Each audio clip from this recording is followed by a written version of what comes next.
ad.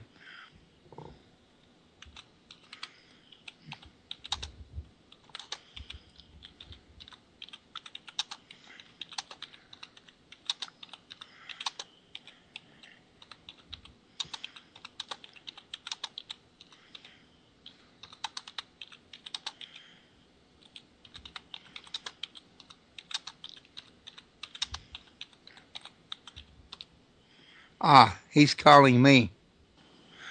Revolution Radio listeners, this is your host, Roy Solomon again. I had a little problem there. I accidentally hung up. Let me try this again. Okay, Roland, are you there? I'm here, Royce. Yeah, can you hear me? I'm here too. Okay, I've got you in on... You well. Everybody seemed to be having trouble hearing me. Maybe, have you checked they're telling me that they can hear you. It's just me that can't. Okay. Yeah, and we can hear you. We can hear you. So maybe turn your volume up or something on your own. Okay, let me turn my volume up and maybe I can hear you better. Okay. Okay, that's all. How's that now, Royce? How's that now? Oh, yeah, I know what's going on. Thanks. Okay, this is Roland, and there's Mark. Hello, this is Mark. Hello, guys. I want to let you both know we're already live on the air. And now that we know everybody can hear everybody, we can continue on with the show where we have it at. We're going to talk today about Mirage Men. And they're telling me now that we're coming through really clearly. Oh, that's good. That's good. Now, Mark, you and me talked about this movie the other day. Mm-hmm. And one of the things that we mentioned was that your position in the movie is basically that perhaps there never was really any UFOs, that it was all made up by the military, kind of like a false flag operation, if I understood correctly? Kind of. It's maybe a little more nuanced than that, in that I think the UFO phenomenon, or phenomena, I think is more accurate, was there, and the lore, the mythology, the kind of folklore was kind of evolving, and then very early on, probably in 1947, people within the wider intelligence community in the Air Force and the Navy, actually, and the FBI, all realized that this was something that they could capitalize on and use for their own operations. And this continued on and off, through over the decades, and then so came to a head really with the story of Paul Bennewitz and Rick Doty in the late 1970s and early 1980s, and that's really the focus of the film. Can I just add in here, Royce, that the film doesn't set out to say that all UFOs are part of military disinformation. It takes a particular story and comes out from that. So it's not a statement about all UFO sightings. It's a story that unfolds. And in this case, we are pretty sure it was a case of a military disinformation. Okay, so there still are probably some that are actually just on a case-by-case situation, so to speak.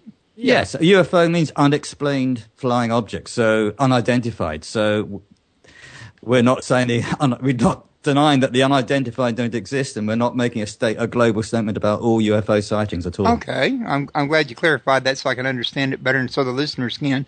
But getting down to the brass tacks on this here, I take it that this then is it mostly about the case y'all were just talking about, or has it got more than one case in there that y'all think are similar?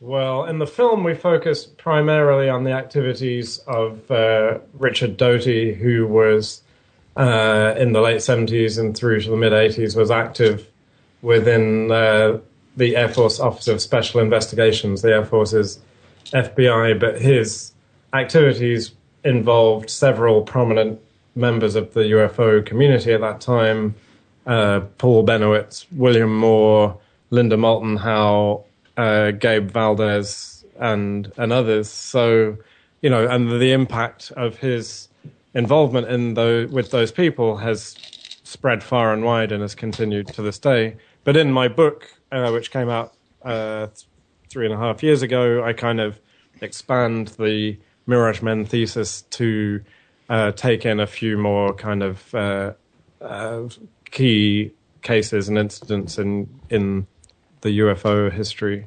But for the film, which we're talking about tonight, it's primarily about Richard Doty's activities. And they seem, at least, to continue right up to about 10 years ago when he was involved with the Serpo documents release. Okay, now, am I understanding correctly that this Doty was perhaps a misinformation agent? Absolutely. Yes. I mean, self-confessed. Yes, a disinformation agent working for the U.S. Air Force.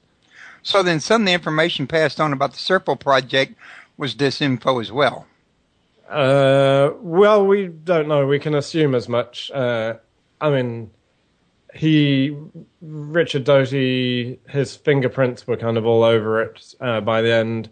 He was identified as the source of at least some of the emails that were being distributed. But it's worth saying that Rick Doty himself claimed there was truth within the Serpo document. So take that as you will, because not only is he a disinformation agent, he's also a believer. Yeah, and he's also in a position to know. He's in a position to know. He's also in a position to lie. I think this is the... Yeah, I know. That's, this is the conundrum of a self-confessed liar. Let's just stand a quarter up on edge, see which way it falls. Yeah. But, yeah, I know that Len Kasten, I've talked to him about Project Serpo. As y'all know, or y'all may know, he's got a book out on it, called Journey to Serpo, I think it is. Goes into great detail, and he seems to think that the info he has on it is, pretty legit info. He seems to believe in it. Right. And do you know where this information is coming from that he's received? Not exactly, no. No. I wonder if he does. But it's, yeah, I mean, it's let's just say it's an improbable story if you let the penny drop. I think 9 times out of 10 it will tell you that we probably haven't visited the planet Serpo, but we can't obviously rule that out. However, when the documents were first released, certainly a lot of the astronomical information contained within them was shown to be heavily inaccurate. But please don't ask me 10 years later to recall what that was. But certainly there were some serious issues with what initially looked to be impressive astronomical data. Okay. And I'll see the thing about that is if they were just partly sending disinfo information out there to confuse any one given issue, you may never know how much was legitimate information and how much is just what they wanted us to know.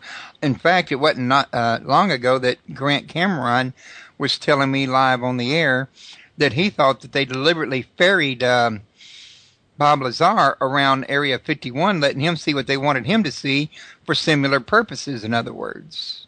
Yeah, I think that's quite possible. What exactly happened with Bob Lazar, only Bob Lazar knows, or maybe Bob Lazar doesn't know, but it's quite possible that he was set up in some way to be another mouthpiece for lies and disinformation about UFOs in the same way that Paul Benowitz was.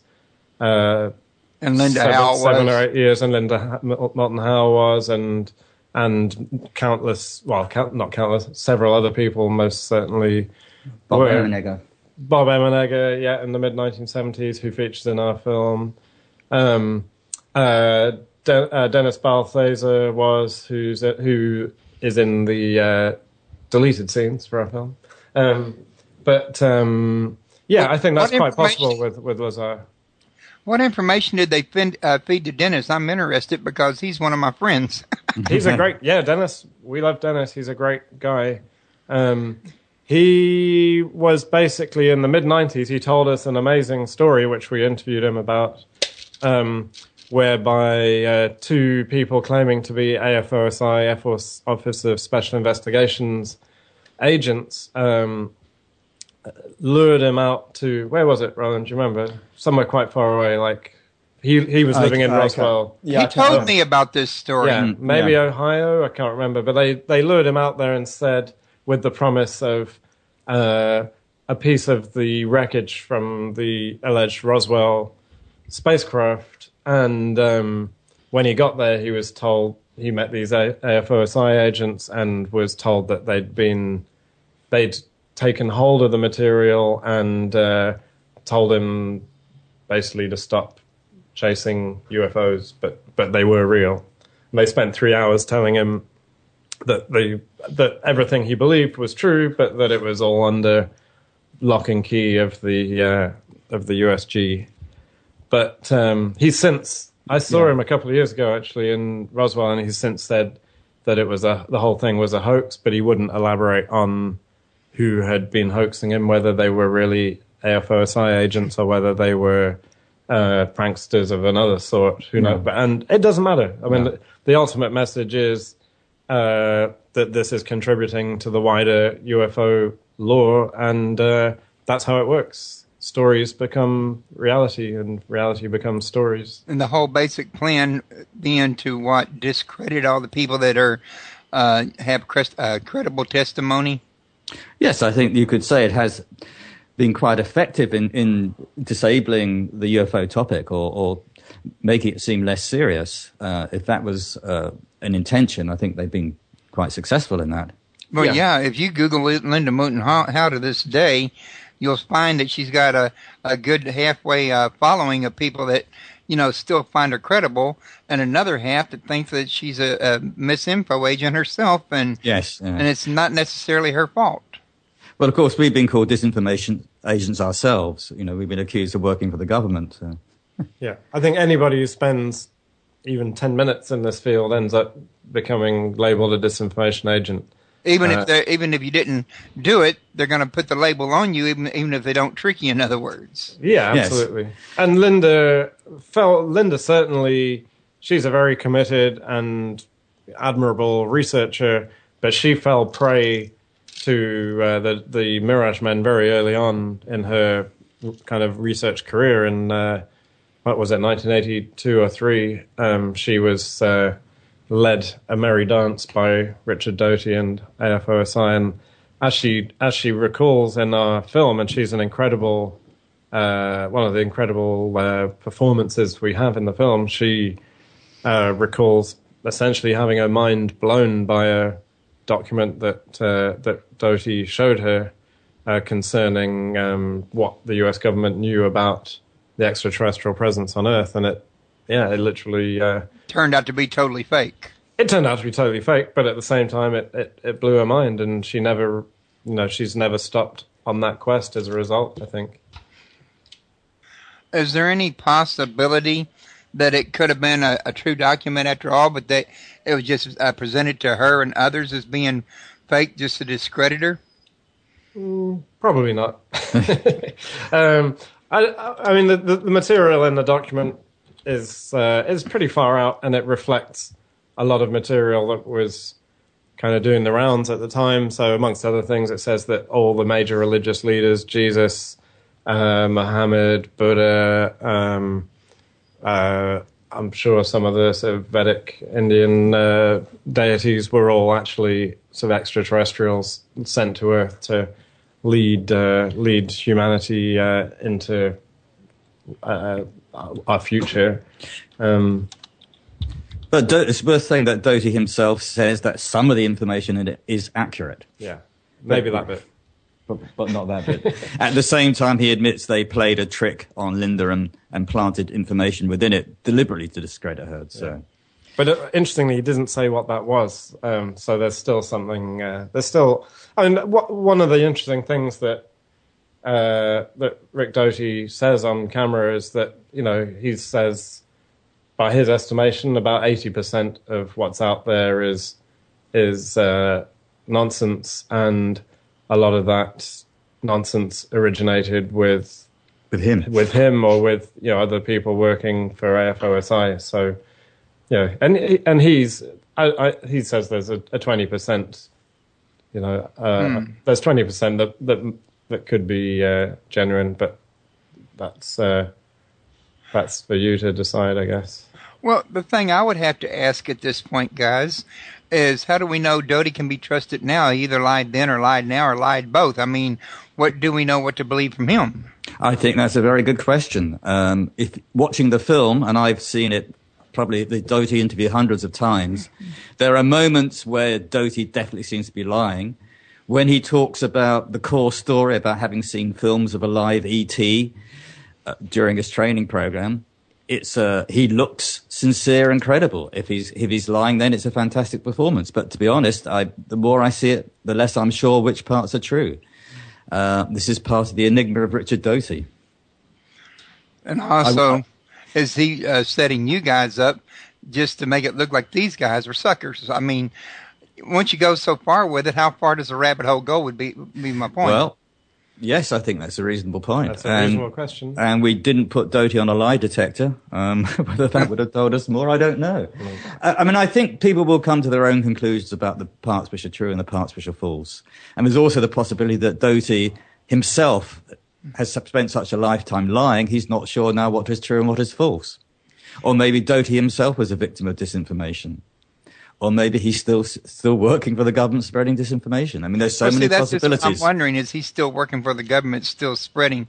Or has he even left the government and he just got in such a habit of it because he found it was so easy to do in his mind that he does it just for the sheer sake of amusement? I think there's an element of that. I think he's built up his own myth. I think he loves the attention. So I think each viewer will probably work out their own interpretation of the Doty story. But you do have some good documentation for him inside the film, am I correct? Yeah, I mean, we know that there's no doubt that he used to work for AFOSI, but and there's no doubt that he works for the New Mexico State Police now. So he is who he says he is, but whether he's still working for the government in some capacity, obviously he's working for the government, New Mexico local government, but whether he's working, in a wider capacity for the Air Force or for some other intelligence agency connected to the UFO story, we don't know. I think he'd sometimes he'll suggest that he is, but maybe he was working in a freelance capacity. Now most U.S. intelligence work is done is outsourced to freelancers, so maybe he was just doing a kind of a commission with Serpo. We don't know, but there seems very little doubt that he was involved in some way with the Serpo story in the mid-2000s, so 9 years ago. So what has Richard Doty given as his reason for wanting to come forward in this book and in this film now? He says he just wants, his side of the story to be out there, and I think he's been, the target or the subject of a lot of abuse over the years. Some of it quite likely deserved, and some of it not. But I think he just wants to clarify his position. He's never really been on the record before. Even when he's done interviews before, he's always been able to say that he's been misquoted or misheard or misunderstood. We actually have him on camera speaking directly at us into a microphone, so he can't take back anything he says at this point, as he's tried to do, for example, or at the time he tried to do with the Serpo documents. He tried to claim that even though it all seemed to lead back to his email, he wasn't responsible. He can't take back anything he said to us, and so that's his current testimony on that's his material. Story, and he's sticking to it. Yeah, exactly. Yes, I think it's fair to say Doty does stick to his story, which is a story of disinformation on behalf of the American Air Force, and it's also a story that he sincerely believes in ET contact in the late 1940s, early 1950s. So that's his story, and he's sticking to it. Well, folks, y'all were just now talking. I heard a noise in the background that sounded like they're fixing to start the break time music, so we ought to be cutting the break any time now. When we come back, I'd like to talk to y'all a little bit more in depth about this. For one thing, I want to find out which case with Paul Benowitz, wasn't it? y'all Yeah. are referring to? I mean, is this got anything to do with the Dulce papers or the Dulce case by any chance? Or? Absolutely. Yeah. It's all about the Dulce papers. Yeah, I kind of had his name associated with that, and I've read some on the Dulce papers, and I know it has to do with the underground area up on the mesa out there, not far from Area 51. I believe that there was supposed to be some kind of a firefight out there. Is that correct? That was a story that was generated many, many years later. But yeah, there were rumors of some kind of gun battle between I don't know who they were, ET and humans working for I don't know who. But we can talk more about the origins of the Dulce story, certainly. But that's kind of the very tail end of the story from maybe, I don't know, I think that story emerged maybe in the last few years anyway. But what we've looked at is the beginnings of it with Paul Benowitz back in the very early 1980s. So the beginnings of it then was not nearly as elaborate as the tail end. It's kind of like grew over time, got added to over time. Yeah, it's a bit like, if you remember the TV series Lost, where nobody really knew where it was going. They started the story and didn't know how to finish it. I think that's kind of where we're at with Dulce. Well, I know you got other witnesses that have come forward since the Dulce papers that claim that they were true, that claim that they were there. Joanne Richards, I believe, is one of them, that said her husband was involved in this, and he's now in jail being kept quiet. Of course, that's her story, and she's sticking to it. I've been unable to confirm or deny it either way. I'm just sharing the information. But if there seems to be a connection, it is another person, confirming from their perspective, if nothing else, in other words.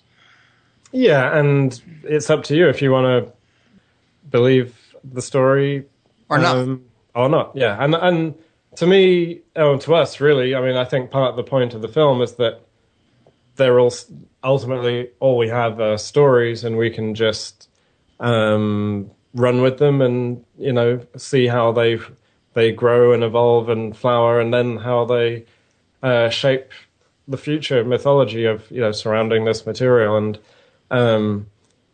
it's kind of interesting to see this kind of, to me, I consider it folklore, which doesn't just... Now I hear it. Okay, now we're going to go ahead and go to break for about roughly give or take 5 minutes. Okay. Y'all want to mute or hang loose, just kind of make sure you hear when the music stops. We're not going to go away. Okay. I guess. Yeah. I would have brought some beer. There might be a beer in the fridge. Oh, okay. Do you want to split one? Yeah. I was going to rush out to get some, but I wasn't sure.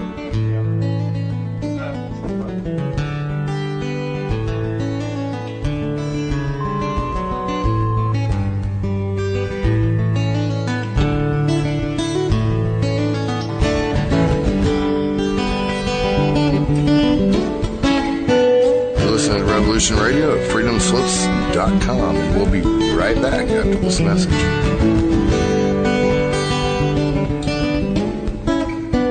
Hello, I'm Benjamin. And I'm Jasmine. We are inner tour guides with black belts in the art of self-awareness and how to live a passionate life. We love talking with you about what you have and what you want. More importantly, we want to explore with you how to bridge the gap between that wanting and bring it right back to the having. So what are your hopes, dreams, and desires? Is it money, love, success, health, wealth, or something even more specific? Let us guide you through the exciting adventure of turning what you want into what you have. Come join in the conversation on our show, The Inner Revolution. We look forward to exploring with you. Hey, Truther Junkies, it's me, Angela Black, and I'm back. Join me every weekday except for Wednesdays from 5 to 6 p.m. Eastern, Studio B on Revolution Radio at freedomslips.com for my news show, At This Moment 2014. See you there. The finder of lost children and missing persons. Monique Lassan. Surveillance, civil and criminal investigations. I investigate. I am the chosen one. Do not underestimate the power of good. and do not dismiss the strength of the child.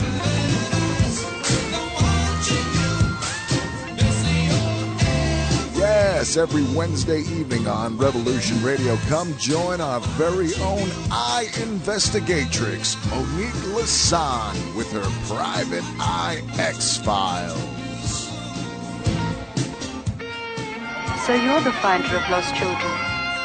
Private Eye X-Files, every Wednesday from 10 to midnight Eastern, Studio B, on Revolution Radio at freedomslips.com. I realize it's very hard for you to take in. But is your destiny to find the golden child?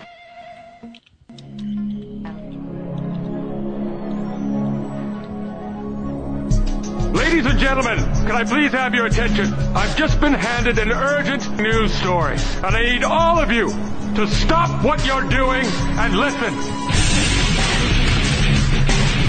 Hey folks, Captain Nighthawk here. Do you have a favorite host? Well, imagine if you all having all the broadcast shows from 2013 to listen to anytime you want. Awesome deal, huh? Anyway, so stop by freedomslips.com and order the entire 2013 library of your favorite host for just $30. Not only do you help with the station funding to keep us on the air, you also help the host because they get half of the net on every order. Also, we have Revolution Radio's all-time favorite shows all on one disc. The details are really broad, so you'll have to visit the website and go look at the details yourself. It's, again, www.freedomslips.com/season2013.htm. And get your favorites. First come, first serve, 7 to 21 days for delivery.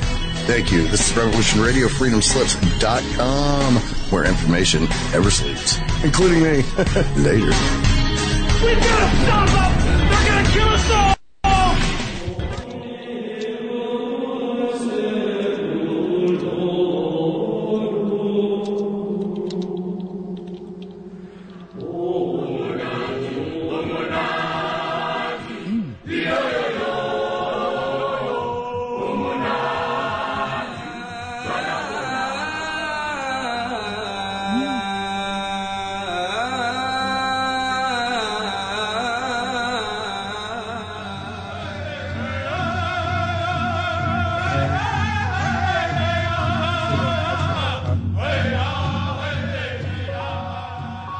About the audio. Join Revolution Radio every Wednesday, 8 p.m. Eastern Time on Studio B for Momentary Zen with host Zen Garcia at freedomslips.com, the People Station. That's cool about Seattle. Yeah. That's quite exciting. That's really It's the biggest stuff in America. He wants a challenge. Let's give him one. The voice that whispers in your ears are the screams that you fear. The mind you cannot defy is the heart that rules mankind. The people who made you are the gods that will save you. I am Steve Travesty. I am the voice. The ghost in the machine. Ghost in the Machine. Tuesdays, 8 p.m. Studio A. Right here, Revolution Radio, freedomslips.com, where information never sleeps.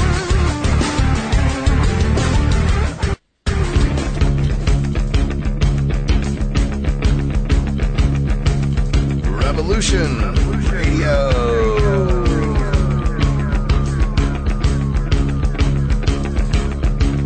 You're listening to Revolution Radio, freedomslips.com, 100% listener-supported radio, and now we return you to your host.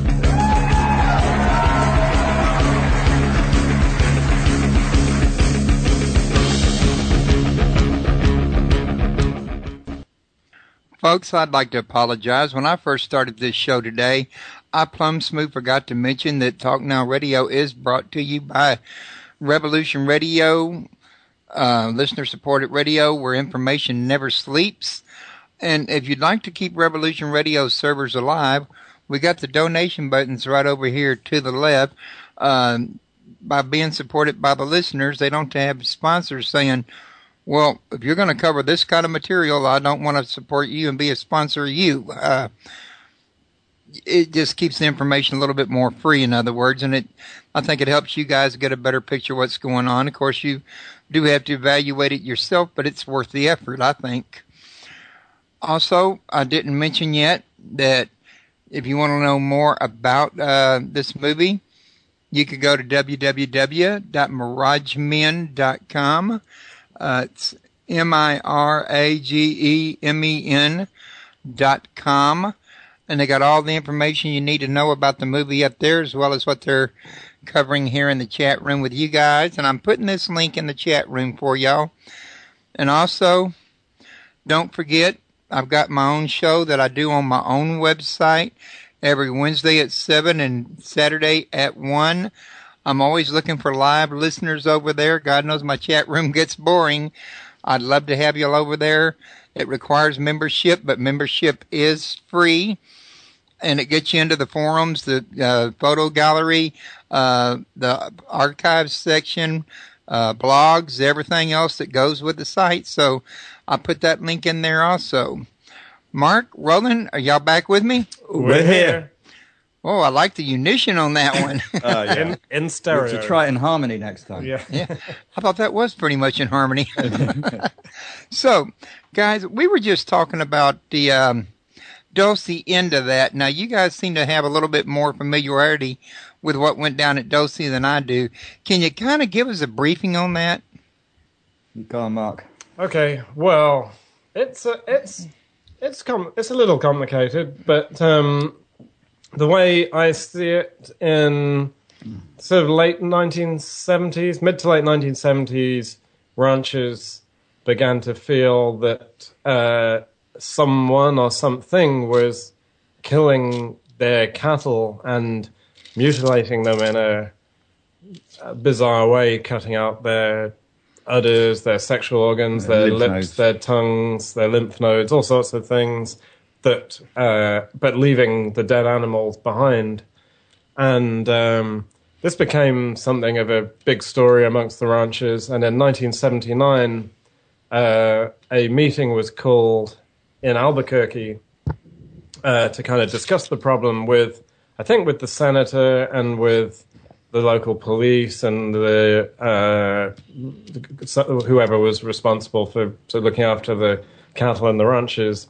And at this, a local engineer who was developing all sorts of equipment for NASA and for the Air Force, a guy called Paul Benowitz, who ran his own company called Thunder Scientific, he befriended Gabe Valdez, who was the local sort of state trooper for Dulce, New Mexico, and together they went out basically investigating the mutilations and began to uncover some unusual connections. For example, Gabe found things like gas masks, radar chaff, hypodermic needles containing atropine, signs that there was some kind of human engagement with the phenomenon.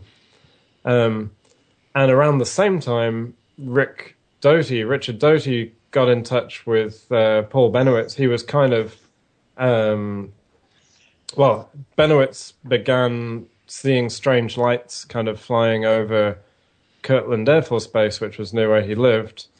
And he went to report this to the Air Force security at the base. And essentially they told him that he was onto something interesting, and they encouraged him to continue his research and investigations into the lights. And gradually they told him that they encouraged his already held beliefs that the lights were actually UFOs, extraterrestrial spacecraft. So we have Paul Benowitz. There's like three elements to his story and how he interacts with Richard Doty. He was seeing these lights above Kirtland Air Force Base. He was also picking up transmissions on his high-tech equipment. He was some sort of encoded messages he was picking up, as well as seeing the lights. And he was also witnessing the results of these cattle mutilations. So there's three aspects that Benowitz that he's noticing things are going on. And this is when Doty begins to draw him into his web. Yeah. And then gradually, through Doty, Benowitz is encouraged to believe that extraterrestrials are involved with the counter-mutilations around Dulcie and that they have a secret base hidden within Archuleta Mountain. Archuleta Mesa. Yeah. It's actually, interestingly, it's not the mountain. It's actually the mountain. Okay. It's a point of confusion. He's basically taken up there by Doty and sort of shown things that encourage him to believe that there's a base inside the mountain inhabited by malevolent extraterrestrials. Then a very remarkable thing happens. Benowitz is given a computer, possibly by none other than J. Allen Hynek, the Colonel Sanders of ufology, the founding father of ufology. He's got the face for it. Yeah, he looks a bit like Colonel Sanders, to be fair. And this computer starts sending him messages from the extraterrestrials that confirm that they are indeed living inside the Archuleta Mountain above Dulcie, and that they're conducting the mutilations and they're preparing for the takeover of the area, if not the whole of planet Earth. They need water, I think it is, and they're studying kind of genetic material in cattle and in humans. So he basically begins to feel that he's a man on a mission. He's here to save the Earth, and he must find a way to destroy the extraterrestrials before they destroy us. And he's encouraged in these beliefs by the Air Force, by Richard Doty, by people he respects like William Moore, and then people like Linda Moulton Howe get into the story, and it all just sort of snowballs and becomes this massive operation. And it seems the NSA are also involved, not just the AFOSI. The NSA seem to be particularly concerned with the transmissions that he was picking up. So we've had at least two agencies involved, at least two government agencies. They were concerned with the transmissions, or they were pretending to be concerned? Well, it seems that he was picking up something they didn't want him to pick up, and then they fed him, but they thought they had him under control of what he was going to pick up, and something surprised them. That's the story that's as we believe the story to be, that's the story that Rick Doty tells anyway, that Richard Doty tells, that some of the things he was picking up were controlled and some of them weren't. And when he started the thing to bear in mind is Paul Benowitz was a brilliant engineer. He was absolutely a genius. He had 40 people working for him in the company. So the company's still going there in Albuquerque. Yes. And, it was a real business, a sort of really successful business, working, as I said, for the Air Force, for NASA. So he knew what he was doing. So when he was able to intercept transmissions from the base that the NSA believed were their own sort of secret, then that got them interested, and they wanted to know how he was doing this. And so with Doty and possibly just with the NSA on their own, there were a number of break-ins into his house. They were examining his equipment. They were photographing it. And trying to understand how he was able to do this. Wow. Sounds like they really had him set up for the long haul of the ride. Yeah. Were they really under suspicion by any other ufologists at the time they came across Benowitz and set him up? Sorry, were they under suspicion? Well, in other words, were any of the ufologists already investigating the Archipelago Mesa up there and already suspected the connection with the mutilations before they actually went up there and put Paul Benowitz up as a scam artist? No, I think Paul Benowitz was the first to kind of connect the mutilations around Dulcie to extraterrestrials, but it had been suggested there were mutilations going on in places like Montana as well around the same time. So generally, and Linda Moulton Howe, of course, had made her film by this point, A Strange Harvest, which also came to the conclusion that there were extraterrestrials behind the mutilations. So this was something that was in the air, if you'll excuse the pun. There was, it was one of the things that people believed, but through Benowitz, this became, a certainty, and it became a hotspot for ufologists, UFO researchers were flocking to the area to meet Benowitz and to find out what was going on for themselves.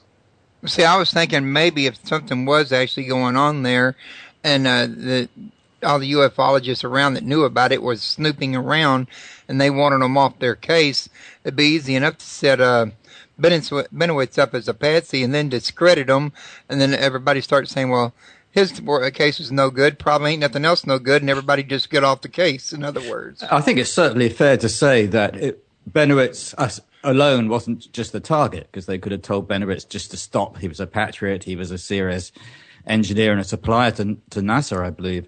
So they could have told him to, just, this is secret stuff, don't stop your investigations. So I think there's a very good argument for saying that aim was to destabilize the whole UFO movement. Yeah. They were using him, I guess, as a sewage pipe, I suppose. They were sort of using him to pump nonsense into the UFO community to confuse matters. Which, if they were doing that, that means there was something to cover up. Whether it was UFOs or not, it's another story. But there must have been something, or they'd have no need to go through all that.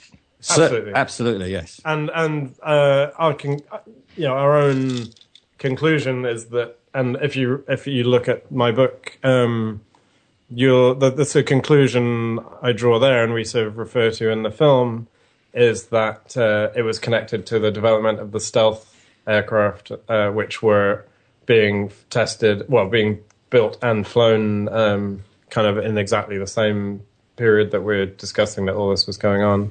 And there are also circumstantial connections that would suggest that's the case with some of the personnel involved from the Air Force end. I've heard that theory before, but I thought they were being tested out of Groom Lake. Yes, they were. And one suggestion is that people were being directed towards Dulce to get them away from Groom Lake, because that was harmless. If they went out to Dulce, there would be nothing for them to see. Whereas if they were, and people were going out to Tonopah and Groom Lake at this time. So this, I think, it's possible. It's plausible anyway that the Dulce thing was kind of set up to steer people in the wrong direction as a decoy. Well, I wouldn't say anything would be impossible at this point, and government would have just as much to cover up about secret technology as it would about a UFO. Be a hard shot to really call for sure without more evidence. But we don't necessarily have to look for the supernatural. The natural will suffice either. Yeah, absolutely. Yeah. There's certainly some murky secrets the government wanted and still wants to cover up. That is for sure. What we're not sure exactly what those secrets are. Yeah, this is a given fact. I mean, I recently read a book by Nick Redfern, For Nobody's Eyes Only, that talks about all the paper shredding documents in different cases that has documents pertaining to Bigfoot, Loch Ness, the pyramids, UFOs, you name it. They got just about everything. Apparently shredded papers for no apparent good reason for them to have been shredded. To save space, maybe? I don't know where they're going to keep all that paper. No, I mean, that's semi-serious. Certainly, in this country, all the Ministry of Defense's UFO files were in the late 90s, early 2000s, were going to be destroyed, were going to be shredded for no other reason than that they were taking up too much space, and no one thought they were of any kind of value. And actually, through the work of Dr. David Clark, a historian and folklorist, he made a great case for them being of cultural importance and value, and they were saved. But the reason there was nothing sinister about their being destroyed. It was just a pragmatic move. So there's an element of that, but certainly in the 50s, 60s, and 70s, through to the mid 70s, there was it was basically standard procedure to shred any sensitive documents, especially if you were in danger of being caught. And actually, the NSA, for example, there's a great book called Body of No, now I've forgotten the title. By James Bamford, initially called The Puzzle Palace, then maybe Body of Secrets, the second edition, but it talks about the development of the National Security Agency. And in there, if you were on a spy ship and you were captured, it was more important for you to destroy all the documentation on the boat than it was to save your own life, and you would be, court-martialed. You would basically be a traitor if you saved yourself before you burned and shredded the documents, which was considered absolutely vital. So, yeah, a lot of stuff was destroyed to prevent it falling into enemy hands, but at the same time, a lot of it was destroyed for more mundane reasons. Depending on what the papers were at the time, yeah. So, Mark, why don't you tell us some of the things about the movie that I haven't thought to ask about that you'd like all the listeners to know about? Well, it's not your usual UFO movie, that's for sure. We're not even sure if it is a UFO movie. Certainly it's about the stories in it are about UFOs, and the stories it tells relate to the UFO subject and to UFO history, but really it's a film about I think it's about how and what people believe and how myths are created, how disinformation is spread. There's some fascinating interview. I mean, the Rick Doty interview is just totally compelling. Linda Moulton Howe is really compelling. We have William Moore at the MUFON conference when he admits to working with Doty and AFOSI and betraying his colleagues in the UFO world. So it's a film about truth, betrayal, lies, friendship, reality. And we hope that people will come out of it wondering, whether the things they remember in their own lives are real, or whether they've disinformed themselves about what they did yesterday. And I think it's a sort of movie where as soon as you think you know what's going on, we pull the rug from under your feet and make you question it, which I think is a healthy attitude to have. Yeah, we hope that, at no point are we trying to persuade anybody that UFOs are not real. What we're hoping to do is ask people to question why they believe the things that they do and what the process is that led them to believe, not just about UFOs, about anything, about religion, about politics, about the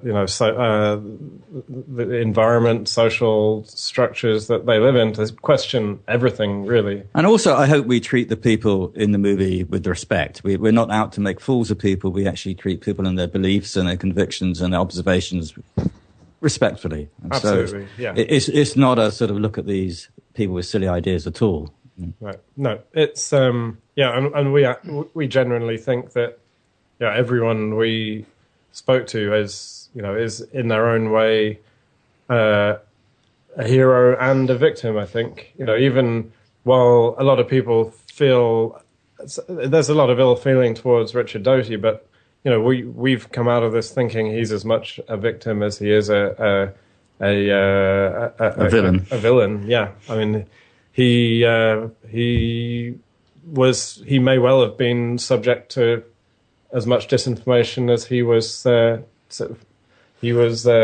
distributing himself. So yeah, the villain-victim balance in Doty is for us to decide. I think he slightly comes down more on the villain than the victim, but yeah, possibly. But at the same time, the thing that seems very clear is he was not a lone operator. He wasn't a rogue agent. He was part of He was acting on orders. Yeah, he was pretty low down the pecking order when it came down to it. So. Well, didn't y'all say earlier that he was a UFO believer as well as a misinformation agent, both? Indeed. Yeah, that's what he tells us, and I think it's probably true, yeah. Yeah. He tells us he saw some he was shown some remarkable things by the Air Force as part of his training and indoctrination. He was shown interviews with a live extraterrestrial. He was shown images of crashed craft. So he was being indoctrinated into the same things that he was then indoctrinating others into. So, he was playing a delicate game. Yeah, I mean, how do you go up and tell ufologists you believe in UFOs and then continue to spread misinformation, knowing there's real information the whole time you're spreading the misinformation. I mean, that's just wicked, isn't it? Yeah. Yeah. Oh, it's not healthy. Does he sleep? Does he sleep well at night? I don't know. Yeah, I don't know. I haven't spent a night with Rick, but I think it's probably created a lot of problems and questions for him, in the same way that he's done the same for others. I think that's why we sort of say there's an element of the victim in Rick Doty as well as in Paul Benowitz and Linda Moulton Howe, and they're all in the same boat ultimately, or the same. Is there any possibility that if they did show him actual ETs, that he maybe didn't know if he could believe they were real or not because he knew how they were setting everybody else up? He couldn't be sure they weren't setting him up too? I think he says in the film at first he didn't believe it, but the more he thought about it, the more he was sure that what he'd been shown was genuine. Now, so we have these various levels of, did he believe it? Do we believe him? There's also you have to admit it, the way the thing's going, there's a lot of that going on. There's also an element of trust. I think Doty says that he didn't believe it until he then, one of his superiors, persuaded him that it was real. And these are people in the military. You have this intensely hierarchical structure where you really just have to take on faith what you're told by your superiors, and ultimately these are people who may at some point save your life, or your colleagues are people that may at some point save your life. And it's the same Bob Emenegger, who got involved with the Air Force in the 70s making a film about UFOs.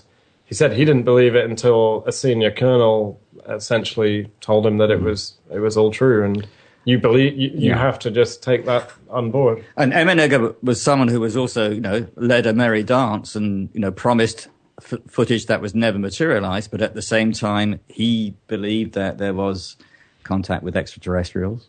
Linda Moulton Howe, who knows that she was conned by Doty, also believes in not necessarily extraterrestrials, but a lot of very strange phenomena which are not accepted by authorities. So you do seem to have people who, even though they know they have been duped and manipulated, still hang on to a certain set of core beliefs. Well, yeah, you got Dennis Malthaser, and he knew that there was something wrong with those two AFC guys that you guys mentioned earlier. He mentioned it to me on the show live on more than one occasion, but in spite of his suspicions about that, it never his belief in UFOs and that never wavered. Yeah, and it's a really powerful belief system. That's why it's pervaded for so long. That's why 60 years after it was first kind of entered into the cultural consciousness in America, it's still as powerful as ever. And because it's not an unreasonable thing to believe. It's we're getting closer every year to discovering some kind of life on an extraterrestrial planet. Whether or not it'll be wearing a silver jumpsuit and pointing a laser at us, that's another matter. But we know that there's life out there somewhere. Every astronomer will tell you this. Every astrophysicist or astrobiologist will tell you this. So that we're kind of it's like we are gradually inching closer towards that discovery. However, in the shorter term, we've been telling stories about what that discovery might mean and what that discovery might feel like to us. But personally, I don't think it's happened yet. But it will happen one day. So you feel sure that we will be visited one day? You just don't think we were visited in ancient times or in the near recent times? I think if we've been visited, and I think then the UFO lore is not the place to look for the evidence. The evidence will be elsewhere. And I don't know if we'll be visited. I think we might end up seeing signs of life on a planet that's so far away that it can't get to us or we can't get to it. And maybe it doesn't, that neither of us will have the technology to get there, but we might, we'll see something perhaps that will suggest life. And what is life? Life could be aquatic cats, or it could be flying polar bears. We don't know yet. But it could be gas. Could be gaseous forms drifting across, sentient gas plasmas drifting across a hot and dusty planet surface. Could be. Well, are you life forms. Are you or Roland, either one, familiar with the ancient astronaut theory? Yeah, but I don't buy it myself. Yeah, that's the feeling I was getting, was you didn't buy it. No, I don't think it's necessary. We know that humans are incredibly capable, intelligent, resilient, and just a brilliant species who have, made some incredible structures, monuments, cities, civilizations over a couple of 100,000 years. We don't need aliens in the mix to help us. We've also made a lot of mistakes. We've also made a lot of mistakes, yes. But we don't need aliens to help us make mistakes or make pyramids. Well, that's true. I can make mistakes just fine all by myself. Exactly. Yeah. I don't. I have a bit of a problem with the ancient astronaut theory in that it kind of undermines faith in human ingenuity, and that's a very kind of we, as Roland says, we may do a lot of things wrong, but we also get a lot of things right and have done for millennia. So let's it's up to us to. If you say that we can't do things right without extraterrestrial help, then who's gonna save the world from us? That's kind of what I think the problem with a lot of extreme UFO beliefs is that people don't feel that we can save ourselves. We need some kind of help from above to do that. We need Klaatu and Gort to help us do that, and we don't. We can do it. Well, isn't it true, though, that most people, even if they don't believe in UFOs or ancient aliens, if they don't do anything else, they turn to God to save us, saying that we can't do it ourselves? Yeah, and I think their flip sides are the same coin. I think God, to quote a great book title from the 60s, God drives a flying saucer.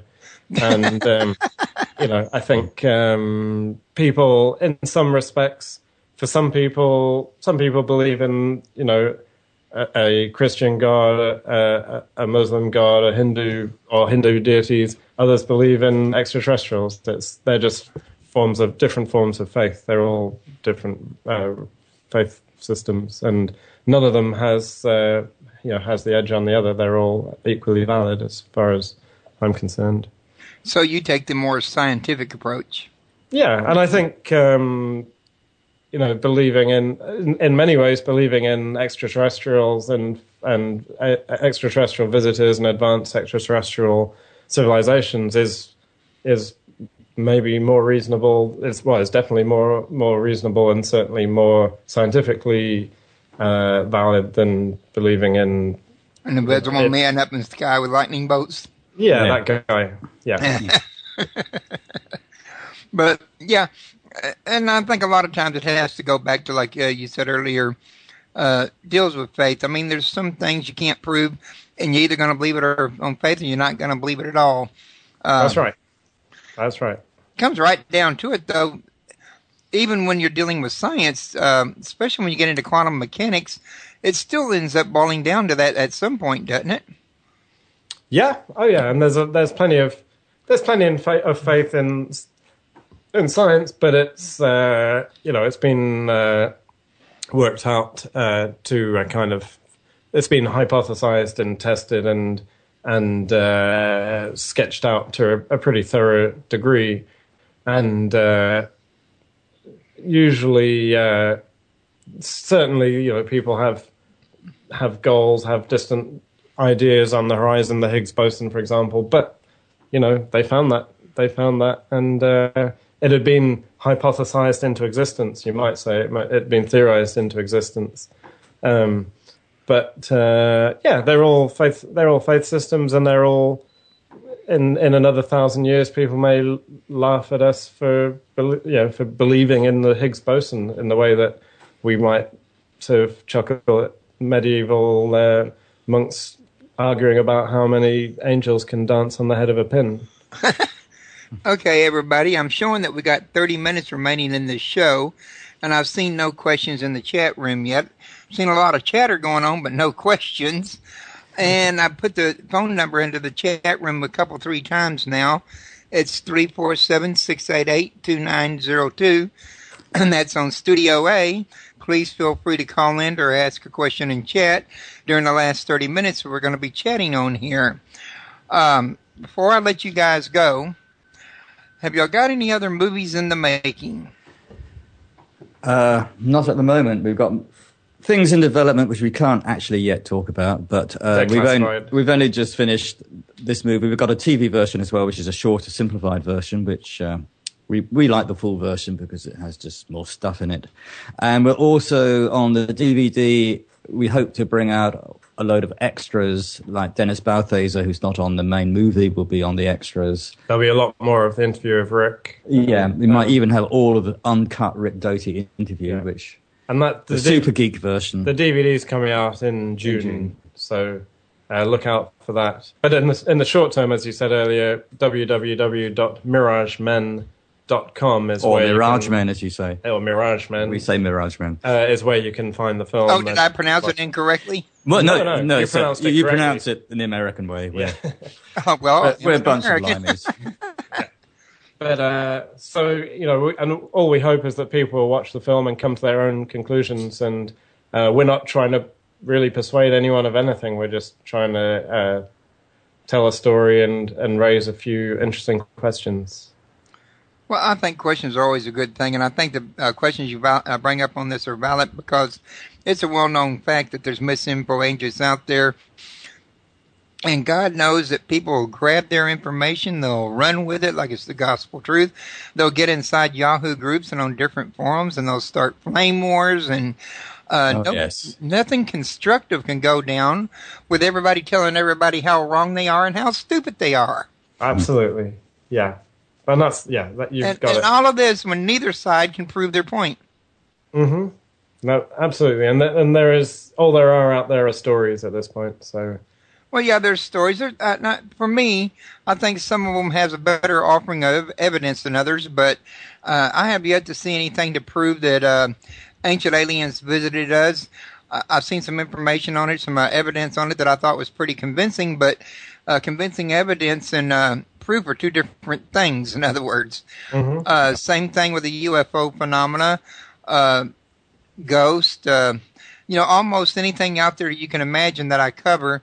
I haven't actually seen anything that I would consider out and out undisputable proof I could take to court and beat you over the head with. No, you could beat somebody over the head with a Bigfoot, but you'd have to find one first. Okay, I think we're going to have to call that a night then. Right? Okay. Well, listen, guys, I want to thank y'all for coming on to the air. And thank you for inviting us. Thank you for having us. And I would love to have y'all come back with the next thing y'all have to share with everybody. Okay. We'll do that. Yeah.